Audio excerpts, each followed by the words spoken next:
नमस्कार, बहुत बहुत स्वागत है आप सभी का। आप देख रहे हैं एनएमएफ न्यूज। आपके साथ मैं हूं नमता चौधरी। अखिलेश यादव जिस तरीके की राजनीति करते हैं वो हम सबने देखा है, यूपी में भी, महाराष्ट्र में भी। यूपी में भी जब उनकी नहीं चलती तो दो लड़के कब अपनी अपनी साइकिलों को अलग कर लेते हैं, कब अपने हाथों को अलग कर लेते हैं, जो कभी चुनावों के दौरान मिलाए जाते हैं, वो हम सबने देखा। यही हाल महाराष्ट्र में होता हुआ नजर आया। अगर महाविकास आघाड़ी जीत जाती तो वाह वाह, बल्ले बल्ले थी। अब चूंकि हार गई और जिस तरीके की बयानबाजी हो रही है शिवसेना यूबीटी की तरफ से, उसको लेकर अबू आजमी खासे नाराज हैं और उसको देखते हुए अखिलेश यादव ने महाराष्ट्र में समाजवादी पार्टी को इस महागठबंधन से अलग करने का फैसला किया है। लेकिन ये पूरा विवाद शुरू कहां से हुआ और कैसे आदित्य ठाकरे और अबू आजमी आपस में भिड़ गए, ये आपके लिए समझना जरूरी है। दरअसल शिवसेना यूबीटी यानी उद्धव वाली जो शिवसेना है वो बुरी तरीके से इन चुनावों में हार गई है। आप जानते हैं, बहुत ये समझ लीजिए कि दरकिनार कर दिया महाराष्ट्र की जनता ने। ऐसे में उद्धव ठाकरे को देर आए दुरुस्त आए, एक बात तो समझ आ गई कि भाई साहब, अगर सत्ता में रहना है तो बाल ठाकरे के सिद्धांतों से समझौता आप नहीं कर सकते। गठबंधन से या बीच में सरकार गिराकर या इधर उधर जाकर आप आ तो जाएंगे कुर्सी पर, लेकिन जब चुनाव होंगे और मैंडेट हाथ में होगा जनता के, तो वो आपको इसी तरीके से दरकिनार करेंगे जैसा कि इन चुनावों में हुआ। तो एक बात तो समझ में आ गई कि जिन जिन लोगों से हाथ मिलाया था उद्धव ठाकरे ने, वो सब उनको ले डूबे। तो उद्धव ठाकरे तो ऐलान कर चुके हैं कि भाई हम तो अब सोच रहे हैं कि अकेले लड़े। मतलब ऑफिशियल तो नहीं हुआ, लेकिन हां, अंदर खाने खबर है कि शिवसेना यूबीटी अकेले अपने दम पर, जो भी अब चुनाव होंगे बीएमसी के या कहीं पर भी, वो अकेले अपने दम पर चुनाव लड़ने के लिए आगे बढ़ेगी, भले ही हारे भले ही जीते।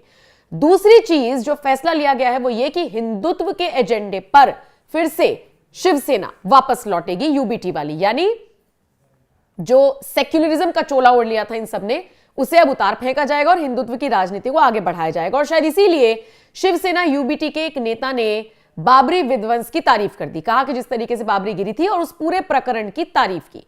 फिर क्या, आपके जो गठबंधन में थे अबू आजमी यानी समाजवादी पार्टी, वो भड़क गए। अबू आजमी को इतना गुस्सा आया कि उन्होंने ना जाने क्या क्या कह दिया, जिसके बाद आदित्य ठाकरे भी भड़क गए।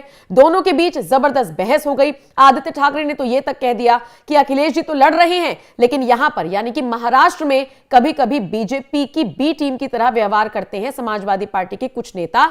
हमने पहले भी ऐसा देखा है। बीजेपी की बी टीम समाजवादी पार्टी को कह दिया आदित्य ठाकरे ने, लेकिन बाद में सफाई भी दे दी कि उनकी टिप्पणी समाजवादी पार्टी के प्रमुख अखिलेश यादव के लिए नहीं थी।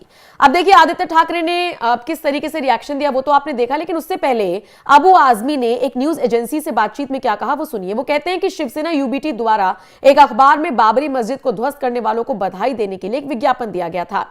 उद्धव ठाकरे सहयोगी ने भी मस्जिद के विध्वंस की सराहना करते हुए एक्स पर पोस्ट किया, हम एमवीए छोड़ रहे हैं। मैं समाजवादी पार्टी के अध्यक्ष अखिलेश यादव से बात कर रहा हूं। अगर एमवीए में कोई भी ऐसी भाषा बोलता है तो भाजपा और उनके बीच क्या अंतर है, हमें उनके साथ क्यों रहना चाहिए? कांग्रेस को यह तय करना होगा कि क्या वो भी ऐसे व्यक्ति के साथ गठबंधन कर सकती है जो इस तरह की बातें करता है।